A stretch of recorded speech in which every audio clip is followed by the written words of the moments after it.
welcome back to Sunny Life Train. Thank you so much, guys, for tuning in. Well, guys, I'm back again with the Mzansi Reality TV show. Well, guys, uMzansi Magic ke uqinisekisile ukuthi ke izingane zesithembu ziyabuya laphana ke kumabonakude ke wethu. So guys, yeah, kuzovela isinqandamathi sisha sikaMpumelelo ke osamile kwelokuthi uzohamba ezinyathelweni zikayise ngokuba nesithembu. Lokhu uveze uMzansi Magic njengoba bememezela indaba zokuthi ke likhuzu ibuya ke uhlelo izingane zesithembu noluzoqala kulesi station ngoMeyi mhla ka-25 ngo-7 ke ebusuku. Ivan Pro weMzansi Magic uveze ukuthi ke lezi zelamane zakwamseleko zizobuya ngegiya eliphezulu njengoba ke abanye bebheka uthando befundisana ukuhloniphana bebodwa nokuqhubeka nokufunda nokuzimela njengoba ke abanye bengasekho ke phambi kwabazali.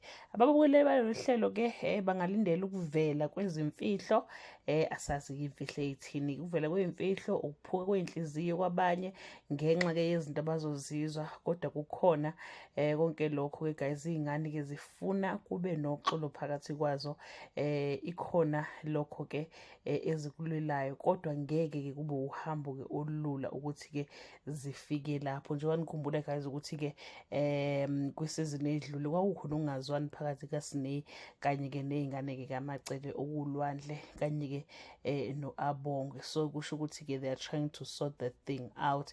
Kuveza ke yena uIvan uveze ukuthi ke okunye okuzogqama ingane zizoveza ukuthi ibe njani impilo yazo zikhula ngenxa yokuzalwa ke esithenjini.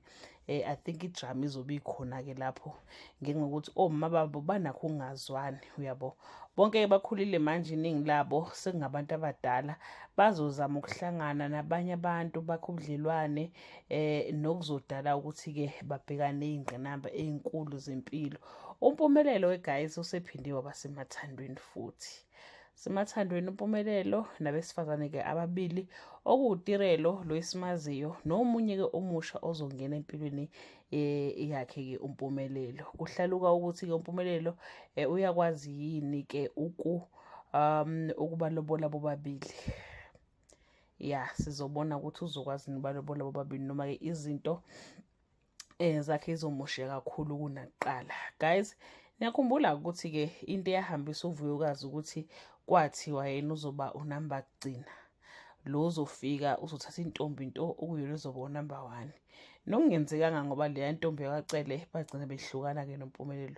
So asazi ke noma guys uTirelo uzokwazi ukuyimela leyo nto ukuthi ke ethe khona ewunamba 1 ngaphela yena so number 1 njengoba oVuyokazi bengasekho nje kodwa kube khona umuntu ozofika ke azolotsholwa ke kuqala. Asazi noma guys uzoyimela yini leyo nto ke uTirelo. Umpilo yena uzokusukumela ukulungiselwa udaba luthinta isibongo sakhe njengoba kunempi ke phakathi kwabasekhaya kanina nabakamseleko. Uveze ukuthi uLwandle noAbongwe ibona ke abazobe belwa impilo yokugcina uxolo einganeni ke zakwaTirelo. Kuvela ukuthi uzobe ebhekene ke nengcindezi njengoba izinto kubuka zingabi ngcono ebudlelwaneni bakhe bezothando okulindeleke ukuthi ke kubonakala ukuthi uzoqhubeka nokubekezela ebekezela ke uMpumelelo ahlale aqhubeke ke le relationship yabo noma naye ke uzolandela ke uVuyokazi. Asazi guys, asazi noma icontent lento eyenziwa lapha yana noma ngempela uMpumelelo uzofuna intombi entsha ke. We'll see ngawo ke uMeyi guys. Let's bring us to the end of this video. Do leave your comment below and share your opinion.